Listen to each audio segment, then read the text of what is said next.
Pablo Ordóñez se partía de risa cuando el chaval de 11 años dijo: «Hablo 14 idiomas a la perfección». Leo, el hijo de la limpiadora, lo miró con una determinación inquebrantable. Lo que salió de sus labios a continuación le heló la sonrisa en la cara para siempre. El dinero no era suficiente para Pablo Ordóñez. Lo que de verdad le ponía era el poder sádico de recordarle a cada persona que se cruzaba en su camino lo insignificante que era en comparación con él. Su despacho era un santuario obsceno dedicado a su propio ego. Ventanales del suelo al techo con vistas panorámicas de todo Madrid desde las 4 torres. Esculturas que costaban más que un chalet entero y un escritorio de ébano importado que había pertenecido ambientando un dictador sudamericano. Cada objeto en esa habitación gritaba el mismo mensaje: yo estoy en la cima, tú estás en el fango. Y así será siempre.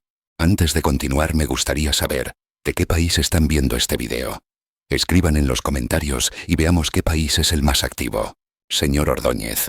La voz nerviosa de Laura Jiménez, su asistente ejecutiva, interrumpió sus pensamientos a través del interfono. La señora Isabel y su hijo han llegado. Están esperando fuera. Pablo sonrió con esa crueldad característica que hacía temblar a sus empleados. Perfecto. Que pasen. Hoy me voy a divertir un poco. Lo que nadie en esa empresa sabía era que Pablo había estado planeando meticulosamente este momento durante toda la semana. Había recibido como regalo diplomático un documento antiguo del siglo XVII, escrito por misioneros jesuitas que habían trabajado en comunidades indígenas de toda América. El texto era extraordinariamente complejo. Párrafos enteros en náhuatl clásico mezclados con latín eclesiástico, fragmentos en quechua antiguo intercalados con portugués arcaico, secciones en guaraní combinadas con francés colonial, y salpicado de anotaciones en griego, arameo, euskera arcaico y otras lenguas olvidadas. 3 prestigiosas universidades habían intentado traducirlo por completo. Todas habían fracasado. Y Pablo, en su infinita crueldad, había convertido este fracaso académico en su juego favorito de humillación. Cada viernes, elegía a un empleado al azar, y le pedía que intentara leer el documento delante de otros trabajadores, solo para reírse de su evidente incapacidad, y recordarles lo poco formados que estaban en comparación con la gente importante. La puerta de cristal se abrió silenciosamente. Isabel García entró con pasos vacilantes, empujando su carrito de la limpieza, que había sido su compañero constante durante los últimos 9 años trabajando en ese edificio. Era una mujer de 43 años que había envejecido prematuramente por el trabajo agotador y las constantes preocupaciones económicas. Su uniforme gris estaba impecable, pero visiblemente desgastado, remendado en lugares que solo ella conocía. Detrás de Isabel venía su hijo Leo. Leo García tenía 11 años y era todo lo que su madre había soñado ser, pero nunca pudo. Llevaba el uniforme del Instituto Público Lope de Vega, un pantalón gris que había sido acortado 2 veces a medida que crecía, una camisa blanca lavada tantas veces que la tela se había vuelto casi transparente y unos zapatos negros que brillaban como espejos a pesar de tener las suelas amenazando con despegarse. Su mochila era una reliquia que había pasado por sus 3 hermanos mayores, cubierta de parches y reparaciones caseras, pero cada libro en su interior estaba forrado con papel de periódico y tratado como un tesoro invaluable. Lo que más llamaba la atención de Leo eran sus ojos. Mientras Isabel mantenía la mirada baja, en un acto de sumisión que había perfeccionado durante años de ser tratada como invisible, los ojos de Leo estudiaban todo con una curiosidad intensa y brillante que ninguna cantidad de pobreza había logrado apagar. «Disculpe, señor Ordóñez», murmuró Isabel con una voz apenas audible, exactamente como había aprendido que él esperaba. No sabía que estaba en una reunión. «Mi hijo ha venido conmigo hoy porque el instituto está cerrado por obras.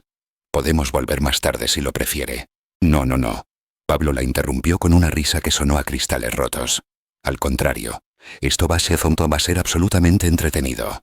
Se levantó de su sillón ejecutivo con movimientos calculados para intimidar, caminando alrededor de ellos como un depredador evaluando a su presa. Laura Jiménez estaba sentada en la mesa de conferencias, revisando documentos, pero Pablo pudo notar cómo se le tensaban los hombros.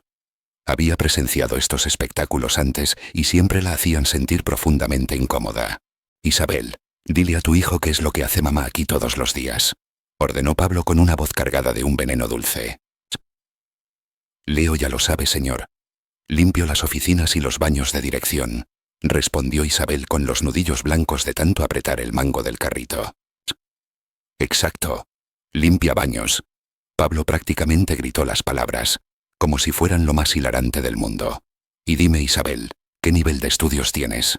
El calor de la humillación subió por el cuello de Isabel. Por el rabillo del ojo, podía ver a Leo observando la escena con una expresión que no podía descifrar. Señor, yo terminé la primaria. Solo 6 años de colegio. Tom, solo 6 años. Pablo explotó en unas carcajadas crueles que resonaron en las paredes de mármol. Y aquí está tu hijito, que probablemente ha heredado la misma limitación intelectual. Esas palabras cayeron sobre Isabel como ácido. Durante 9 años había soportado insultos directos, comentarios degradantes, miradas de desprecio. Había desarrollado una coraza emocional casi impenetrable. Pero oír a este hombre sugerir que Leo, su Leo brillante, su hijo que leía 3 libros por semana de la biblioteca municipal, su niño que ayudaba a los vecinos ancianos con trámites que no entendían, estaba destinado a la mediocridad por genética. Eso era un dolor completamente diferente. Leo sintió algo extraño moverse en su pecho. Durante 11 años había vivido en un piso de 2 habitaciones donde dormían 6 personas. Había visto a su madre salir a las 4 de la mañana para limpiar oficinas, volver a casa a las 3 de la tarde para cocinar, y luego salir de nuevo a las 6 para limpiar restaurantes hasta hasta medianoche. Había usado uniformes heredados. Había comido lentejas y pan durante semanas enteras cuando el dinero no alcanzaba. Había estudiado bajo una bombilla que parpadeaba porque no podían pagar a un electricista.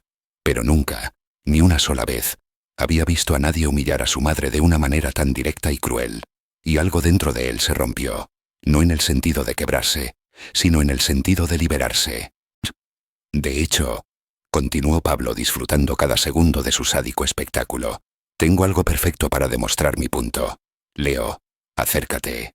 Leo miró a su madre, que le hizo un gesto casi imperceptible con la cabeza, una mezcla de permiso y disculpa. El chaval caminó hacia el enorme escritorio con pasos cortos pero extrañamente firmes. A pesar de sus zapatos gastados y su uniforme remendado, había algo en su postura que no cuadraba con su aparente pobreza. Mantenía la cabeza alta, los hombros hacia atrás, como si supiera algo que los demás no sabían. Mira este documento. Pablo puso los papeles antiguos frente a él, con el mismo cuidado que alguien mostraría al tirar basura. Los mejores traductores de 3 universidades no pueden leer esto por completo. Son catedráticos con doctorados internacionales, lingüistas que han estudiado durante décadas en instituciones de élite. Leo observó el documento con genuina fascinación. Sus ojos recorrieron los caracteres extraños, las palabras en idiomas que parecían danzar entre diferentes sistemas de escritura, las notas al margen con caligrafía del siglo XVII. ¿Puedes leerlo?, preguntó Pablo con una sonrisa burlona que se extendía por toda su cara artificialmente bronceada. Era una pregunta retórica, una broma cruel diseñada para demostrar la obvia inferioridad de este niño pobre frente a académicos de prestigio.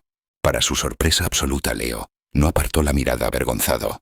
Al contrario, estudió el documento con una intensidad que resultaba perturbadora en alguien tan joven.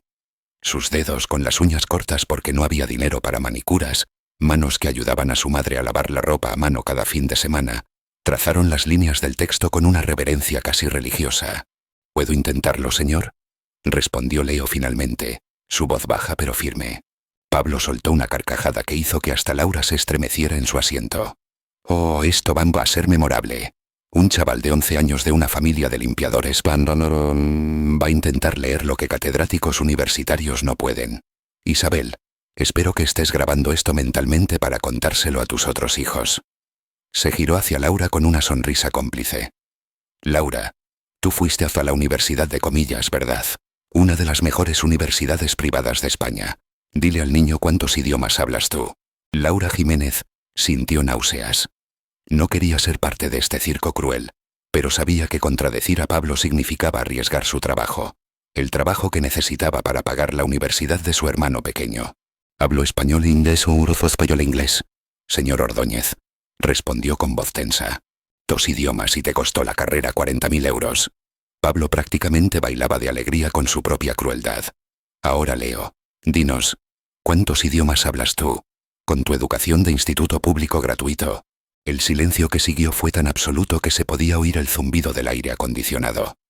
Isabel cerró los ojos, preparándose para la humillación que estaba segura que vendría. Laura mantenía la mirada fija en sus documentos, deseando estar en cualquier otro lugar. Leo levantó la vista del documento. Sus ojos ya no mostraban la timidez de un niño pobre en un edificio de lujo. Mostraban algo completamente diferente. Una determinación férrea forjada en bibliotecas municipales, en madrugadas estudiando mientras su familia dormía, en incontables horas negándose a aceptar que el código postal determinara su destino. Señor Ordóñez, dijo con una voz que de repente sonaba mucho más madura que sus 11 años. Yo domino 14 idiomas a la perfección. La carcajada de Pablo se congeló en su garganta. ¿Qué has dicho? He dicho que hablo 14 idiomas, repitió Leo, esta vez con más fuerza. Español nativo, inglés avanzado, portugués fluido, francés intermedio avanzado, italiano conversacional, alemán básico, náhuatl clásico, quechua guaraní, maya yucateco, latín eclesiástico, griego antiguo, catalán y euskera. La lista salió de sus labios como una letanía poderosa, cada idioma pronunciado con una precisión que hizo que la mandíbula de Pablo se desplomara lentamente. Isabel abrió los ojos de golpe, completamente atónita. Laura Jiménez dejó caer el bolígrafo que sostenía, produciendo un sonido metálico que resonó en el silencio absoluto de la oficina. Esos son 14 idiomas, añadió Leo con una calma devastadora, mirando directamente a los ojos de Pablo. ¿Cuántos habla usted, señor Ordóñez? La pregunta quedó suspendida en el aire como una bomba a punto de estallar. Pablo Ordóñez abrió y cerró la boca varias veces, como un pez fuera del agua. Durante 58 años había usado su riqueza como un escudo y una espada, intimidando a los demás con su éxito financiero y su poder corporativo. Nunca ni una sola vez en su vida adulta se había encontrado en una situación en la que un chaval de 11 años lo hubiera superado intelectualmente de una manera tan pública y devastadora. ¿Cómo? Balbuceó, toda su arrogancia evaporándose como el vapor bajo el sol del desierto. Laura se había quedado paralizada en su asiento, observando la escena con una mezcla de horror y fascinación. Llevaba 7 años trabajando para Pablo. Había presenciado docenas de sus juegos crueles. Había visto cómo humillaba sistemáticamente a los empleados de menor rango. Pero jamás, ni en sus sueños más salvajes, había imaginado presenciar algo así. El gran Pablo Ordóñez, completamente desarmado por un niño con un uniforme escolar gastado. ¿Le gustaría que intentara leer su documento?, preguntó Leo. Y había algo en su forma de decirlo, una cortesía que de alguna manera hacía la oferta aún más demoledora, que hizo que a Pablo le recorriera un escalofrío por la espalda. Isabel por fin encontró su voz, aunque salió como un susurro tembloroso y cargado de lágrimas. Leo, ¿desde cuándo? ¿Cómo? Leo se giró hacia su madre con una sonrisa suave que contrastaba dramáticamente con la tensión de la habitación. Mamá, ¿recuerdas cuando me preguntabas por qué pasaba tanto tiempo en la biblioteca después de clase? Isabel asintió, incapaz de hablar, las lágrimas empezando a formarse en sus ojos. No era solo para hacer los deberes, continuó Leo, con la voz cargada de un profundo amor. La Biblioteca Pública Eugenio Trías en El Retiro tiene programas gratuitos de idiomas todos los días. Profesores voluntarios, muchos de ellos refugiados e inmigrantes que en sus países eran académicos, pero que aquí trabajan en lo que pueden. Le enseñan a cualquiera que quiera aprender.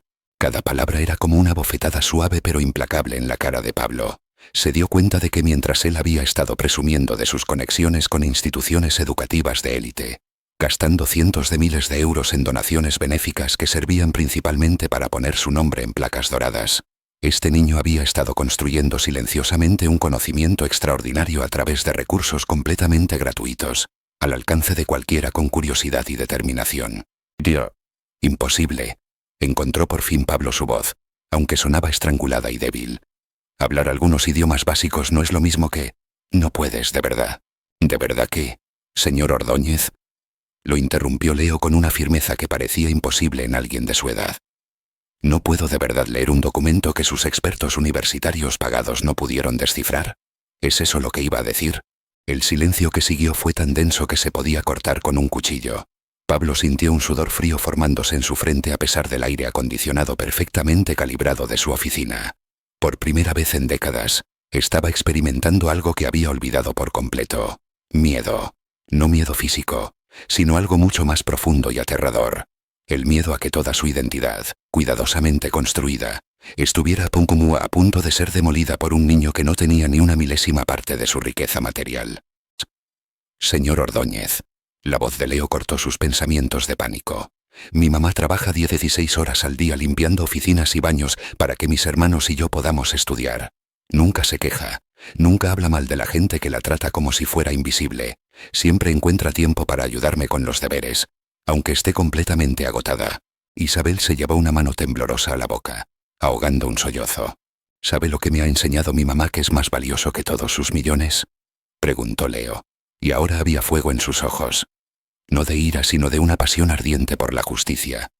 Kimin me ha enseñado que la dignidad no se compra. Me ha enseñado que la inteligencia no tiene precio de entrada. Y me ha enseñado que tratar a los demás con desprecio dice mucho más de quién es usted que de quiénes son ellos. Cada palabra era como un martillazo directo al alma de Pablo. Laura tenía lágrimas corriendo por sus mejillas, completamente incapaz de contener la emoción de lo que estaba presenciando.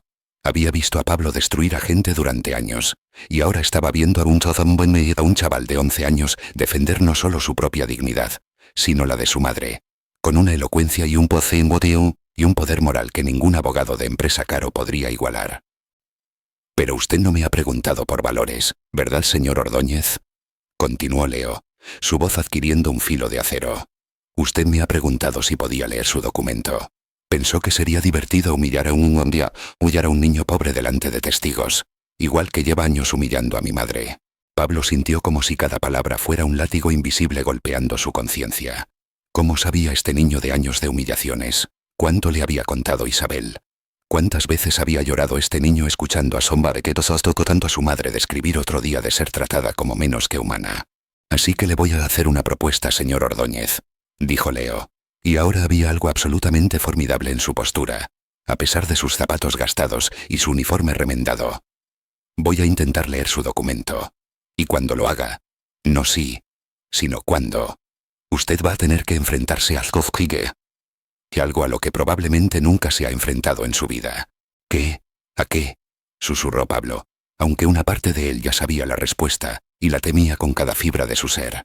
Leo se acercó al escritorio de ébano. Puso sus manos que ayudaban a su madre a lavar la ropa los fines de semana, manos que nunca habían conocido una manicura profesional, sobre el documento antiguo con una profunda reverencia, y miró directamente a los ojos de Pablo Ordóñez. «Va a tener que enfrentarse a la verdad, señor Ordóñez. La verdad de que ha estado midiendo el valor humano con las métricas completamente equivocadas. La verdad de que la verdadera riqueza no se cuenta en euros. Y la verdad de que acaba de perder su apuesta más importante frente a alguien a quien consideraba inferior». El silencio que siguió fue absoluto y aterrador. Y entonces, Leo García, el hijo de 11 años de una limpiadora, el niño que había crecido en un piso donde 6 personas compartían 2 habitaciones, el estudiante de instituto público que nunca había pisado un aula privada en su vida, sonrió. No fue una sonrisa cruel. Fue una sonrisa llena de una confianza tranquila que venía de saber, con absoluta certeza, que estaba a punto de cambiar el mundo de todos en esa habitación. «¿Listo para su lección de humildad, señor Ordóñez?», preguntó Leo. Y Pablo Ordóñez se dio cuenta de que no había absolutamente nada que pudiera hacer, excepto asentir. Su voz completamente desaparecida mientras se preparaba para presenciar algo que sabía, en lo más profundo de su ser, que lo cambiaría para siempre. El niño pobre al que había intentado humillar estaba a punto de mostrarle exactamente lo pequeño que era en realidad. La pregunta de Leo quedó suspendida en el aire como una guillotina esperando caer. «¿Listo para su lección de humildad, señor Ordóñez?». Pablo Ordóñez no podía moverse, no podía hablar. Por primera vez en sus 58 años de vida, se encontraba completamente paralizado por algo que ninguna cantidad de dinero podía comprar o eliminar. La certeza absoluta de que estaba a punto de ser humillado de una manera tan profunda y pública, que nunca podría recuperarse del todo. Sus manos temblaban sobre el escritorio de ébano. Podía sentir el sudor frío empapando la espalda de su camisa italiana de 1000 euros. Su respiración se había vuelto superficial, casi como si estuviera sufriendo un ataque de pánico. Pero lo más aterrador era la mirada en los ojos de este chaval de 11 años. No había crueldad en ella, ni venganza. Había algo mucho más devastador. Compasión, mezclada con una determinación inquebrantable de enseñarle una verdad que había estado evitando toda su vida. «Sí», logró susurrar Pablo finalmente, con una voz que sonaba irreconocible hasta para él. «Adelante». Leo asintió con una solemnidad que parecía imposible en alguien tan joven. Se giró hacia el documento antiguo que yacía sobre el escritorio, como un testigo silencioso de este momento histórico. Sus dedos, con las uñas cortas y limpias, pero sin el brillo de ningún esmalte caro, tocaron el papel amarillento con una reverencia que hizo que Pablo se diera cuenta de algo. Este niño entendía el valor real de las cosas de una manera que él nunca había comprendido. Antes de empezar, dijo Leo, su voz clara resonando en el silencio absoluto de la oficina. Quiero que entienda algo, señor Ordóñez. Pablo levantó la vista, esperando. ¿Qué? ¿Más humillación? Un sermón moral de un niño que no tenía derecho a juzgarlo. Con este documento, continuó Leo, sus ojos recorriendo las líneas del texto antiguo. Fue escrito por personas que dedicaron sus vidas a preservar idiomas que estaban siendo borrados por la conquista. Fueron personas que entendieron que cuando un idioma muere, muere toda una forma de ver el mundo, toda una cosmovisión, toda una sabiduría ancestral. Isabel se había acercado silenciosamente, parándose junto a su hijo con una mano temblorosa sobre su hombro. Las lágrimas todavía corrían por sus mejillas, pero ahora había algo más en su expresión, una fiereza protectora mezclada con un orgullo tan inmenso que parecía irradiar de su cuerpo. Laura Jiménez se había levantado de su asiento y se había acercado también, incapaz de permanecer alejada de este momento. En 7 años trabajando para Pablo, había presenciado docenas de reuniones importantes, había visto negociaciones de millones de euros, pero nada, absolutamente nada, se comparaba con la importancia de lo que estaba presenciando ahora. Así que cuando lea esto, continuó Leo, no lo hago para humillarlo a usted, señor Ordóñez. Lo hago para honrar a esas personas que creyeron que todo conocimiento merece ser preservado, que toda voz merece ser escuchada, sin importar de qué cultura venga o cuánto poder político tenga. Esas palabras golpearon a Pablo como un puñetazo en el estómago. Durante décadas había operado bajo la filosofía opuesta. Solo las voces con poder económico merecían ser escuchadas. Estoy listo, anunció Leo, y había algo casi ceremonial en la forma en que lo dijo. Y entonces empezó a leer. El primer párrafo fluyó de sus labios en náhuatl clásico, y Pablo sintió como si el tiempo se hubiera detenido. No era solo que Leo estuviera pronunciando las palabras correctamente. Su pronunciación era impecable, con tonos y matices que indicaban años de estudio. Era que había una musicalidad natural, una comprensión profunda del ritmo y la cadencia del idioma que normalmente solo se encuentra en hablantes nativos o académicos. Las palabras sonaban como poesía antigua, como un canto que había sobrevivido siglos. Pablo no entendía el náhuatl, pero podía sentir el peso de lo que Leo estaba diciendo. Isabel cerró los ojos, dejando que las palabras la envolvieran. Tampoco entendía el nmopi y el náhuatl, pero podía oír en la voz de su hijo una madurez intelectual, una autoridad académica que rivalizaba con la de cualquier catedrático.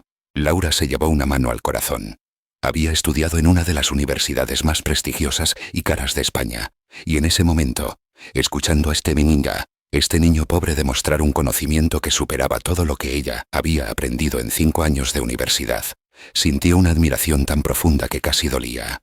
Leo pasó al segundo párrafo sin pausa, y esta vez las palabras salieron en latín eclesiástico. La transformación fue instantánea, perfecta. Su voz adquirió una calidad diferente, más formal, más litúrgica. Pablo se inclinó hacia adelante, completamente cautivado a pesar de su creciente humillación. Se dio cuenta con un horror creciente de que Leo no solo leía fonéticamente, entendía cada palabra, cada compleja construcción gramatical. El tercer párrafo fue en quechua antiguo, y aquí la voz de Leo adoptó un tono casi reverencial, las palabras más lentas, deliberadas. «Dios mío», susurró Laura casi sin darse cuenta. Es imposible». Pero no lo era. Estaba sucediendo ante sus ojos, tan real como el escritorio de ébano, tan tangible como las lágrimas en las mejillas de Isabel. Leo continuó con el cuarto párrafo en guaraní, luego el quinto en portugués arcaico. Con cada idioma, con cada transición perfecta, la realidad de lo que Pablo estaba presenciando se hundía más profundamente en su conciencia. No era un niño con talento haciendo trucos. Era un verdadero académico, formado en bibliotecas públicas, que había alcanzado un nivel de conocimiento que la mayoría de la gente con títulos caros nunca alcanzaría. El sexto párrafo fluyó en italiano renacentista, seguido del séptimo en francés del siglo XVII. La voz de Leo subía y bajaba con las cadencias naturales de cada idioma sin un solo tropiezo. Era como escuchar a 7 personas diferentes. Pablo sintió que algo se rompía dentro de él. No era su ego. Eso ya estaba destrozado. Era la estructura completa de creencias sobre la que había construido su identidad. Durante 58 años había creído que el valor humano se medía en dinero, que la educación real requería universidades caras, que los pobres eran pobres por falta de inteligencia o ambición. Este niño acababa de demoler cada una de esas creencias. Cuando Leo llegó al último párrafo, leyéndolo en francés colonial con una pronunciación que habría impresionado a profesores de la Sorbona, su voz se elevó ligeramente, llegando a un crescendo emocional que hizo que incluso Pablo sintiera un nudo en la garganta. Y entonces, Leo dejó de leer. El silencio que siguió fue tan profundo que Pablo podía oír el zumbido de las luces, el latido de su propio corazón. Leo levantó la vista del documento y miró directamente a Pablo Ordóñez. Sus ojos, que habían visto pobreza pero no desesperanza, contenían algo que hizo que Pablo se sintiera más pequeño que nunca. ¿Quiere saber qué dice, señor Ordóñez?, preguntó Leo suavemente. Pablo no podía hablar, respondió. Podía hablar. Solo asintió. Una vez como un estudiante tímido frente a un profesor. La ironía no se le escapó. Leo puso las manos sobre el documento con reverencia. Este documento, empezó, su voz adquiriendo una calidad casi profética. Es una carta escrita por un jesuita llamado Padre Miguel de Santillana en 1752. Fue misionero entre comunidades indígenas en lo que hoy es Perú, Bolivia y Paraguay. Pablo se inclinó hacia adelante completamente absorto. El Padre Miguel había llegado de España convencido de que traía la civilización a los salvajes. Continuó Leo con una nota de tristeza en su voz. Pero después de vivir 30 años entre ellos, aprendiendo sus idiomas, escuchando su sabiduría ancestral, llegó a una conclusión que lo cambió para siempre. ¿Qué conclusión?, se escuchó preguntar Pablo, con la voz áspera por la emoción. Que el salvaje había sido él, respondió Leo, y las palabras cayeron como bombas en el silencio de la oficina. Que había confundido la riqueza material con la sabiduría espiritual. Que había asumido que como su cultura tenía una tecnología superior, era moralmente superior, y que estaba completamente equivocado. Isabel ahogó un sollozo. Laura se llevó una mano a la boca, y Pablo sintió como si le hubieran quitado todo el aire de los pulmones. El Padre Miguel escribe, continuó Leo mirando el documento, pero claramente ya no lo necesitaba, que la verdadera riqueza que encontró en estas comunidades no estaba en el oro o la plata. Estaba en la forma en que cuidaban a vida a sus ancianos, en cómo compartían los recursos sin acumular, en cómo trataban a cada persona con una dignidad básica, sin importar su posición social. Cada palabra era una flecha directa al corazón de Pablo. Escribe que la sabiduría más profunda que aprendió no vino de sus libros de teología europeos, continuó Leo, su voz volviéndose más intensa, sino de una anciana quechua que limpiaba la misión. Una mujer allí a la que él había ignorado durante años por considerarla inferior. Pablo sintió que se ponía blanco. Isabel se tambaleó ligeramente. ¿Qué le enseñó esa mujer?, preguntó Pablo, aunque ya temía la respuesta. Leo lo miró directamente a los ojos. Y cuando habló, su voz tenía el peso de siglos de sabiduría ignorada. Le enseñó que cuando ves a otro ser humano como inferior por su trabajo o su posición social, no estás revelando nada sobre ellos. Estás revelando algo sobre ti, que has perdido la capacidad de ver lo divino en cada persona. El silencio que siguió fue devastador. Laura lloraba libremente. Durante años había racionalizado su trabajo para Pablo, diciéndose que solo eran negocios. Pero en ese momento, escuchando a un chaval de 11 años articular una verdad que había estado evitando, se dio cuenta de que había sido cómplice de un sistema cruel. Isabel miraba hacia su hijo con asombro y un orgullo abrumador. Este era su Leo. El niño que había criado en un piso de 2 habitaciones, que había alimentado con lentejas, que había crecido con zapatos heredados. Y ahora, este mismo niño estaba en una oficina de millones de euros, enseñando lecciones de humanidad a un hombre que tenía más dinero del que ella ganaría en 100 vidas. El Padre Miguel termina su carta. Continuó Leo, su voz quebrándose ligeramente por la emoción, con una oración. Pide perdón por todos los años que pasó ciego a la sabiduría que lo rodeaba. Y hace una advertencia. ¿Qué advertencia?, susurró Pablo. Leo levantó el documento, sosteniéndolo como un espejo. Advierte que cuando un hombre poderoso finalmente ve la verdad sobre sí mismo, cuando se da cuenta de que ha estado que ha estado midiendo el valor humano con métricas falsas, se enfrenta a una elección que define su alma. Puede humillarse, aprender y cambiar, y usar su poder para elevar a otros. O puede rechazar la verdad, aferrarse a su ego y condenarse a vivir el resto de su vida como un hombre rico, pero espiritualmente muerto. Las palabras quedaron suspendidas en el aire. Pablo Ordóñez se encontró mirando a este chaval de 11 años que acababa de mostrarle un espejo brutal de su propia alma. Sentía que estaba al borde de un precipicio. Durante 58 años había construido un imperio haciendo que otros se sintieran pequeños. Había acumulado 1.800 millones de euros, pero había perdido su humanidad. Señor Ordóñez, la voz de Leo lo sacó de sus pensamientos. ¿Puedo hacerle una pregunta? Oh sí, respondió Pablo con la voz apenas audible. ¿Por qué necesitaba humillar a mi madre hoy? ¿Qué ganaba usted haciéndola sentir pequeña? La pregunta era simple pero devastadora. Pablo abrió la boca pero no le salieron las palabras. ¿Qué podía decir? ¿Que le divertía? ¿Que le hacía sentir poderoso? No tengo una buena respuesta, admitió finalmente. Y fue quizás la declaración más honesta que había hecho en décadas. Eso, dijo Leo suavemente, es lo que el padre Miguel llama el momento del despertar. Cuando por fin reconoces que no tienes buenas razones para la forma en que has tratado a los demás. Pablo sintió lágrimas formándose en sus ojos por primera vez en años. Lágrimas de vergüenza genuina. No sé qué hacer, susurró. Y fue la admisión más vulnerable que había hecho desde que era un niño.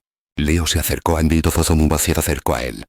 Dejó el documento antiguo sobre el escritorio y lo miró a los ojos. Tiene dos opciones, señor Ordóñez. Puede dejar que este momento lo cambie. Puede elegir ser diferente a partir de ahora. O puede volver a ser quien era hace una hora. Fingir que esto nunca ha pasado, y vivir el resto de su vida sabiendo que tuvo la oportunidad de ser mejor y la rechazó. La voz de Leo adquirió un filo de acero.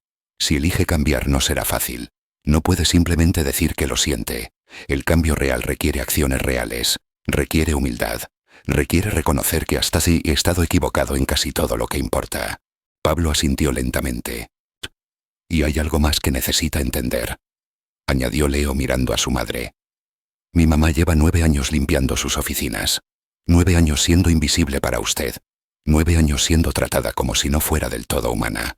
Si de verdad quiere cambiar, su primera acción no puede ser una disculpa vacía.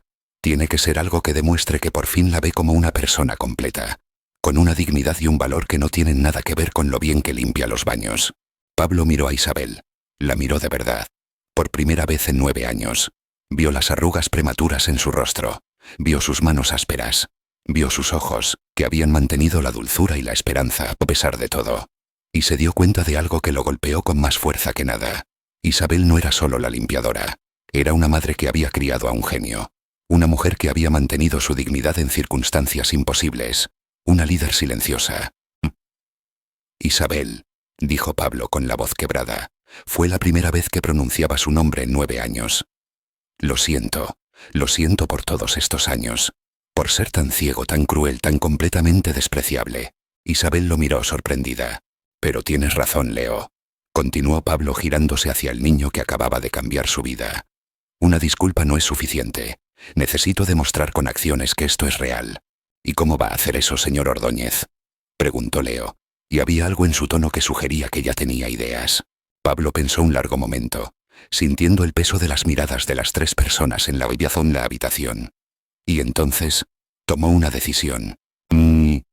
Primero, dijo, con la voz más firme. Isabel, ya no vas a limpiar baños. A partir de mañana quiero que seas parte de mi equipo directivo. Isabel abrió la boca, en shock.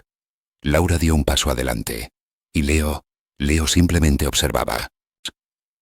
No porque quiera parecer generoso, continuó Pablo, sino porque por fin me doy cuenta de que alguien que puede criar a un hijo como Leo mientras trabaja 2 turnos y mantiene su dignidad, tiene más liderazgo real que cualquiera de mis ejecutivos. Había verdad en esas palabras. Leo podía sentirla, pero una oferta de trabajo no era suficiente. ¿Y qué más, señor Ordóñez?, preguntó, presionando. Pablo lo miró, sabiendo que no se lo pondría fácil. Voy a crear un programa de becas. Para estudiantes como Leo. Jóvenes brillantes de familias trabajadoras que merecen las mismas oportunidades que los hijos de los millonarios. ¿Cuántas becas?, presionó Leo. 100 becas completas. Universidad, libros, alojamiento, todo. Laura se llevó una mano al corazón. Nunca había oído a Pablo hablar de filantropía real. ¿Y cuánto va a donar para estas becas?, preguntó Leo probándolo. Pablo pensó en sus 1.800 millones de euros, en sus mansiones, sus yates, sus obras de arte. Pensó en todo el dinero que había gastado en símbolos vacíos de éxito mientras niños como Leo estudiaban bajo bombillas parpadeantes. 50 millones de euros, dijo. Y vio el shock en sus caras. Para empezar. Y comprometeré el 10% de mis beneficios anuales de aquí en adelante. El silencio fue absoluto. Y entonces, Leo sonrió. Una sonrisa de esperanza genuina. Hay una última cosa, señor Ordóñez, dijo suavemente. Lo que sea, respondió Pablo, y lo decía en serio. Usted necesita aprender. Necesita entender de verdad por qué lo que ha estado haciendo está mal. Y la única forma es salir de esta torre de cristal y ver cómo vive la gente de verdad. Quiero que venga conmigo y con mi madre, que pase un día viendo cómo vivimos. No como un experimento, sino como un estudiante dispuesto a aprender, y aprender como de QZ.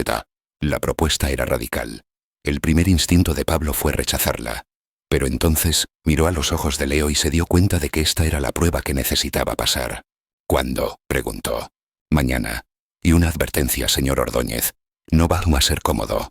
Va a ver la pobreza real. Vais a entender por qué la dignidad importa. Pablo asintió lentamente, sabiendo que había cruzado un punto de no retorno. Pero por primera vez en décadas, en lugar de miedo, sintió esperanza. Acepto, dijo con firmeza. Y en ese momento, mientras el sol se ponía sobre Madrid, 4 personas se dieron cuenta de que habían sido testigos de algo extraordinario. Pero lo que ninguno de ellos sabía era que esto era solo el principio. Porque al día siguiente, cuando Pablo Ordóñez saliera de su torre de cristal, descubriría verdades aún más devastadoras sobre sí mismo y sobre el sistema que había ayudado a perpetuar. La lección de humildad apenas estaba comenzando. Pablo Ordóñez no durmió nada esa noche. Se quedó despierto en su mansión de 3.000 metros cuadrados en La Moraleja, mirando el techo de su dormitorio, que era más grande que el piso entero de la familia García. A las 5 de la mañana, se duchó en su baño de mármol italiano, y se vistió con lo más informal que tenía. Unos pantalones de diseño de 800 euros y una camisa de 300. Le dijo a su chofer que no lo necesitaría. Por primera vez en 30 años, Pablo iba a conducir su propio coche. Y por primera vez en su vida adulta, Iván Cota va a entrar voluntariamente en un barrio obrero. El trayecto de 45 minutos fue un viaje a otro mundo. Las amplias avenidas arboladas dieron paso a calles estrechas con baches, los edificios relucientes a construcciones desgastadas. Cuando por fin llegó a Usera, sintió que había entrado en otro país. Vendedores ambulantes, niños jugando al fútbol, mujeres tendiendo la ropa en balcones minúsculos. El aire olía a fipotamatomevo y a fritanga y a folla tubo de escape. Aparcó su Mercedes-Benz negro, que destacaba como un diamante en un basurero, y subió lentamente las escaleras del edificio de 4 pisos que Isabel le había indicado. Con cada paso, oía fragmentos de vida. Un bebé llorando, una telenovela a todo volumen, una pareja discutiendo por las facturas. Cuando llegó al 3021, dudó. Por primera vez en décadas, sintió un nerviosismo genuino. Llamó a la puerta. Abrió Leo, ya no con el uniforme sino con unos vaqueros desgastados y una camiseta sencilla. Sus pies descalzos con unos calcetines visiblemente remendados. Señor Ordóñez, lo saludó con la misma calma. Ha llegado pronto. Pase, por favor. Pablo entró y se quedó sin aliento. El piso entero era más pequeño que su vestidor. Las paredes de un amarillo descolorido. El suelo de linóleo barato. Pero a pesar de la pobreza, estaba impecablemente limpio. Cada superficie brillaba. En una esquina una pequeña estantería con libros de la biblioteca, tratados como tesoros. Y en la pared principal, enmarcado en plástico barato, el único diploma de Isabel, el de la escuela primaria. Mi madre está preparando el desayuno, explicó Leo. Mis hermanos ya han salido. Carlos reparte periódicos antes de ir al instituto. Ana ayuda a una vecina anciana. Y Miguel está en la guardería pública. Cada detalle era un martillazo en la conciencia de Pablo. Isabel salió de la cocina con una sartén de huevos revueltos. Señor Ordóñez, dijo incómoda. Gracias por venir. Por favor, siéntese. Le señaló una de las 2 sillas de plástico. Se tambaleó ligeramente pero aguantó. Isabel le sirvió a los 3. Huevos revueltos, pan tostado y café. Las raciones eran pequeñas. Pablo se dio cuenta de que probablemente estaban usando la comida de toda la semana. Señor Ordóñez, dijo Leo mientras comían. Quiero explicarle por qué lo hemos traído aquí. No es para que se sienta culpable. Es para que entienda algo fundamental. Mi madre no es pobre porque sea menos inteligente que usted. No es pobre porque no trabaje duro. Es pobre porque el sistema está diseñado para mantenerla pobre. Pablo sintió el golpe. Quiero decir, continuó Leo, que mi madre gana en un mes lo que usted se gasta en una comida de negocios. Trabaja 16 horas al día, 6 días a la semana. Nunca se ha cogido un día de baja. Nunca ha tenido vacaciones. La voz de Leo se quebró ligeramente. Hace 3 meses mi hermano Carlos se puso enfermo. Fiebre, vómitos. Mi madre tuvo que elegir, llevarlo a Mimuzo o llevarlo a un médico privado, que costaba 200 euros que no teníamos, o esperar 8 horas en urgencias en el hospital público. ¿Qué hizo?, preguntó Pablo temiendo la respuesta. Esperó las 8 horas, respondió Isabel en voz baja. Carlos lloraba de dolor. ¿Qué tenía?, preguntó Pablo. Apendicitis, respondió Leo con la voz dura. Casi se le perfora el apéndice. Estuvo 1 semana ingresado en el hospital. Mi madre durmió en el suelo a su lado, porque no había suficientes sillas para todas las familias. Pablo sintió náuseas. ¿Y sabe qué es lo más devastador, señor Ordóñez?, preguntó Leo mirándolo a los ojos. Que esta no es una historia única. Es la historia de millones de familias en España. Familias donde los padres trabajan hasta destrozarse el cuerpo, donde una emergencia médica puede significar una deuda de por vida. Pablo se tapó la cara con las manos. Había vivido en una burbuja tan densa que estas realidades no le habían tocado.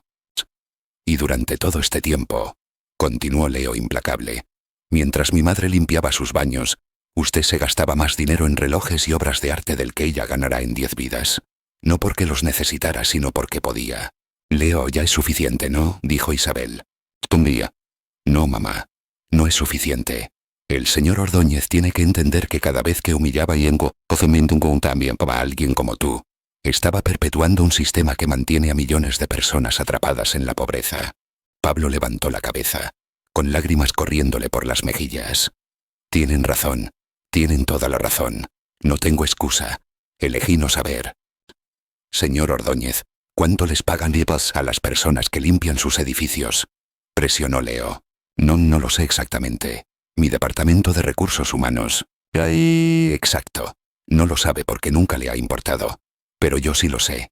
Mi madre gana 950 euros al mes. Por 300 horas de trabajo. Pablo hizo el cálculo. Menos de 3,20 euros la hora. Menos de lo que él se gastaba en su café de la mañana. ¿Y sabe cuántos beneficios genera su empresa cada año? 250 millones de euros, respondió Pablo. 250 millones, repitió Leo. Y mi madre, que mantiene sus edificios impecables, que trabaja hasta que le duelen los huesos, gana menos en un año de lo que usted gana mientras duerme una sola noche. La brutal matemática de la desigualdad golpeó a Pablo como un tsunami. Y aquí está la parte que de verdad necesita entender, continuó Leo. Mi madre no quiere caridad. Quiere dignidad. Quiere que se le pague de forma justa por su trabajo. Quiere que se la trate como un ser humano completo. Isabel por fin encontró su voz. Señor Ordóñez, no lo odio. Pero estoy cansada. Cansada de ser invisible. Cansada de romperme el cuerpo para que mis hijos puedan comer. Las palabras salieron como un torrente. Trabajo 16 horas al día. Limpio baños, friego suelos. Y mientras oigo a los ejecutivos quejarse porque sus bonus solo han sido de 50.000 euros. Veo comida cara tirada en la basura que podría alimentar a mi familia durante un mes. Y lo peor, su voz se quebró, es que empecé a creerme lo que su mundo me decía. Empecé a creer que era invisible. Pero Leo se negó a creer esa mentira. Y cuando vi a mi hijo plantarle cara ayer, algo se rompió dentro de mí. ¿Qué se rompió?, preguntó Pablo. El miedo, respondió Isabel. El miedo que me había mantenido en silencio durante años. Pablo se dio cuenta de que estaba presenciando el despertar de una mujer que había sido sistemáticamente deshumanizada, pero que había mantenido su dignidad intacta. Isabel, dijo, con la voz áspera por la emoción. No sé si alguna vez podré compensar los años de crueldad, pero le prometo esto. Voy a cambiar. No solo yo, todo el sistema que he ayudado a crear. Las palabras son fáciles, señor Ordóñez, dijo Leo. Lo sé. Por eso quiero que vengan conmigo hoy. Quiero ir a cada uno de mis edificios, hablar con cada empleado de la limpieza. Y quiero que estén allí para asegurarse de que de verdad escucho. Hay más de 50 empleados de limpieza en sus edificios, dijo Isabel. Llevaría días. Pues tardaremos días, respondió Pablo. Semanas si es necesario. Hay una condición, dijo Leo. No puede simplemente subir los sueldos y pensar que eso lo soluciona todo. Tiene que cambiar la cultura por completo. ¿Cómo hago eso?, preguntó Pablo con genuina humildad. Esa es la pregunta correcta, señor Ordóñez. Y la única forma de encontrar la respuesta es preguntándoles a ellos. En ese momento la puerta se abrió y entraron los otros 3 hijos de Isabel. Carlos, de 15 años, con su uniforme de repartidor de periódicos. Ana, de 10, con una bolsa de la compra. Y Miguel, de 5. Se quedaron helados al ver a Pablo. Niños, este es el señor Ordóñez, es mi jefe. Tom, estoy aquí porque le debo una disculpa enorme a su madre, la interrumpió Pablo. Y porque su hermano Leo me está enseñando a ser mejor persona. ¿Y por qué debería creerte?, preguntó Carlos directo. No deberías creerme por mis palabras, deberías creerme solo si ves cambios reales. ¿Es verdad que tienes 1.000 millones de euros?, preguntó Ana. Pablo sonrió, una sonrisa genuina. Sí, tengo demasiado dinero. Y lo he estado usando de todas las formas equivocadas. ¿Y cómo lo vas a usar ahora?, preguntó el pequeño Miguel. Pablo se arrodilló para mirarlo a los ojos. Voy a usarlo para que el mundo sea más justo para familias como la tuya. Miguel lo consideró seriamente. Luego asintió. Pero si vuelves a hacer llorar a mi mamá, me voy a enfadar mucho contigo. La declaración feroz del niño de 5 años golpeó a Pablo más fuerte que nada. Es un trato, dijo, tendiéndole la mano. Y en ese momento, en un piso más pequeño que su vestidor, rodeado de una familia que no tenía casi nada, pero se tenían los unos a los otros, Pablo sintió que estaba exactamente donde debía estar, aprendiendo las lecciones que había necesitado durante décadas. La transformación había comenzado, pero el camino sería más difícil de lo que jamás había imaginado. Lo que Pablo Ordóñez descubrió en las siguientes horas lo cambió de una forma que nunca podría repararse, y eso era exactamente lo que necesitaba. Su primer edificio de oficinas estaba a 20 minutos. Durante el trayecto, con Leo e Isabel en su Mercedes, intentó prepararse, pero nada podría haberlo preparado para lo que iba a vivir. Cuando entraron por la puerta de servicio, lo recibió una mujer de 62 años llamada Esperanza Morales. Se quedó helada al ver a Pablo. Llevaba 17 años limpiando sus oficinas. En 17 años Pablo nunca le había mirado a los ojos. Señora Morales, dijo Pablo. La sorpresa en el rostro de la mujer al oír su nombre fue un puñetazo en el estómago de Pablo. ¿Podría hablar con usted? ¿He hecho algo malo, señor?, preguntó ella, aterrorizada. No, quiero disculparme. Y quiero escucharla. Esperanza le contó que tenía 3 trabajos. Limpiaba las oficinas de Pablo de 5 a 11 de la mañana, luego limpiaba casas particulares, y por la noche trabajaba como cajera. Dormía 4 horas. Llevaba así 12 años desde que murió su marido. ¿Por qué 3 trabajos?, preguntó Pablo, aunque ya temía la respuesta. Mi nieta, respondió Esperanza, sacando una foto gastada. Tiene diabetes. La insulina cuesta más de lo que gano aquí en un mes. Pablo sintió que el mundo se tambaleaba.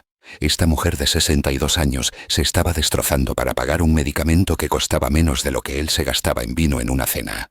¿Cuánto cuesta la insulina al mes?, preguntó. 350 euros. A partir de hoy la empresa pagará todos los medicamentos de su nieta. Y su salario se triplicará. Y trabajará un solo turno, con un horario humano. Un horario humano. Esperanza se echó a llorar. ¿Por qué? Porque debía haberlo hecho hace 17 años, respondió Pablo. Y porque estoy cansado de ser el tipo de persona que podría ver a Tommy y haber ayudado y eligió no ver.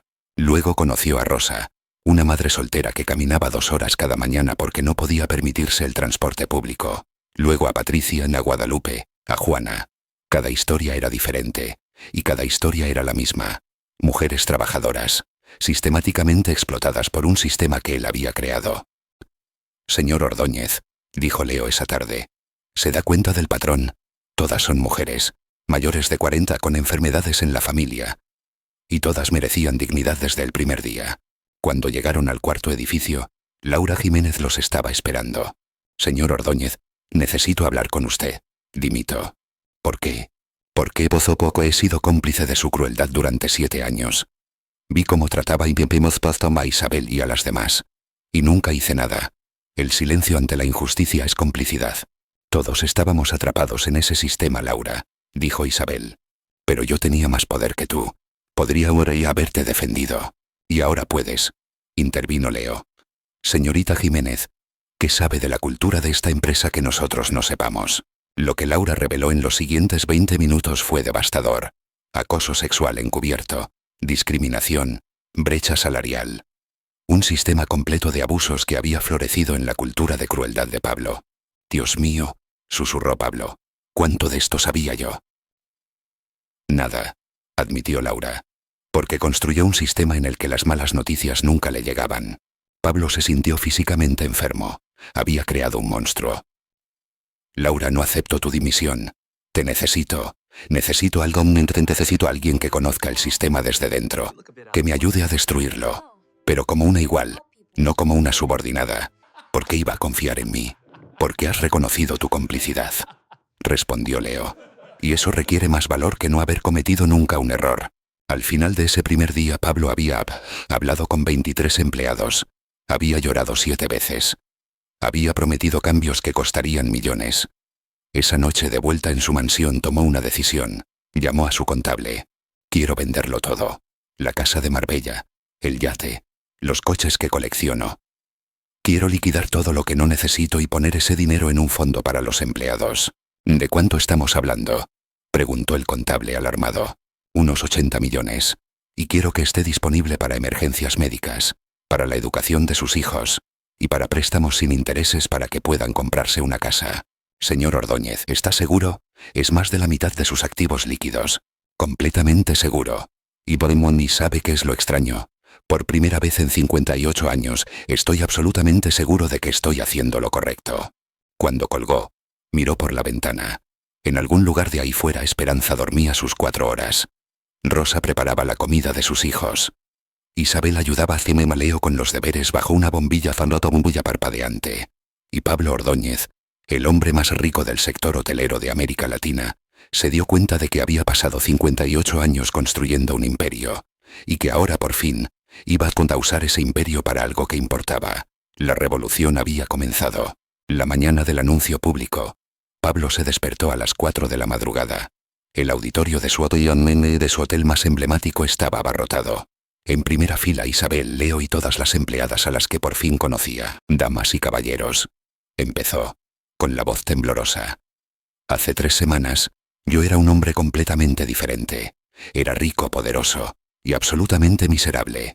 Había construido un imperio sobre la explotación. El silencio era total. Entonces, un niño de 11 años me enseñó la lección más importante de mi vida. Me enseñó que la verdadera riqueza no se mide en cuentas bancarias, que la verdadera inteligencia no se compra en universidades caras y que la verdadera dignidad pertenece a cada persona, sin importar su trabajo o su salario. Isabel lloraba. Hoy, anuncio cambios fundamentales en Ordóñez Enterprises. Todos los salarios del personal de limpieza se triplican de inmediato. Seguro médico completo para empleados y sus familias. Un fondo de emergencia de 80 millones de euros. La audiencia murmuraba, atónita. Pero eso es solo el principio. Voy a crear la Fundación Leo García, con 100 millones de euros adicionales, dedicada a becas universitarias completas para jóvenes brillantes de familias trabajadoras. Ahora la audiencia estaba en shock. 180 millones de euros. Más de la mitad de su fortuna líquida. Y hay más. He invitado a los representantes de las principales cadenas hoteleras de América Latina para desafiarlos. ¿Cuánto tiempo más vamos a construir imperios sobre la explotación? Me dijeron que esto me arruinaría. Pero, ¿saben qué he descubierto? Que es mentira. Cuando tratas a la gente con dignidad, la productividad aumenta, la rotación disminuye. Resulta que hacer lo correcto también es un buen negocio. La ovación fue dividida. Los activistas y los empleados aplaudían con fervor. Algunos ejecutivos se unieron cautelosos. Otros permanecieron en silencio. Pero no he venido solo a hacer anuncios. He venido a reconocer públicamente a las personas que me han enseñado estas lecciones. Isabel y Leo subieron al escenario. Isabel García trabajó para mí durante 9 años. Durante 9 años, la traté como si fuera invisible. Y durante todo ese tiempo, ella mantuvo su dignidad. Crió a una familia extraordinaria y demostró más liderazgo real limpiando baños de lo que yo demostré dirigiendo una empresa. Isabel sollozaba. Ahora, Isabel es la directora de cultura corporativa de Ordóñez Enterprises. Porque alguien que puede mantener la dignidad bajo años de humillación entiende de liderazgo más que cualquier máster caro. La ovación fue ensordecedora. Y Leo García será el primer becario de la fundación que lleva su nombre. Universidad, máster, doctorado. Todo pagado. No porque necesite caridad, sino porque el mundo merece que su brillantez alcance su máximo potencial. Leo abrazó a su madre, ambos llorando. Pero Leo me enseñó algo más. Continuó Pablo. Me enseñó que el cambio real viene de la transformación diaria. Así que mi desafío para cada ejecutivo aquí es simple. ¿Conocen los nombres de las personas que limpian sus oficinas? ¿Saben cuántos trabajos tienen que hacer para sobrevivir? El cambio empieza por ver. Cuando la conferencia terminó, 3 CEOs de otras cadenas hoteleras se acercaron a Pablo. Ordóñez, nos has hecho quedar como unos monstruos, dijo uno de ellos. Pero tienes razón, y si de verdad te funciona voy a seguir tu ejemplo. Fue la primera ficha del dominó. 3 años pasaron. Pablo estaba en su oficina, ahora decorada con fotos de los empleados y sus familias. Laura entró con una sonrisa. Le entregó una invitación para la ceremonia de graduación de Leo García, que había completado su licenciatura en lingüística aplicada en un tiempo récord. A los 17 años, era el graduado más joven en la historia de la Universidad Autónoma de Madrid. El día de la graduación, Pablo se sentó entre Isabel, ahora una ejecutiva respetada, y los hermanos de Leo. Carlos estudiaba medicina. Ana había ganado un concurso nacional de matemáticas. Miguel, con 8 años, leía libros universitarios. Cuando Leo cruzó el escenario, la ovación fue ensordecedora. Pero Pablo se dio cuenta de que no miraba al público. Miraba a su madre, a su madre. En la recepción, Leo encontró a Pablo. Señor Ordóñez. Por favor, llámame Pablo. Pablo, entonces, quiero darte las gracias. A mí, Leo, tú me salvaste. Me enseñaste a ser humano de nuevo. No, yo te mostré un espejo. Tú elegiste cambiar lo que viste en él. Y esa elección ahí ha cambiado miles de vidas. ¿Qué vas a hacer ahora? Máster, doctorado. Pero primero, voy a trabajar para la fundación. Voy a encontrar a otros niños como yo.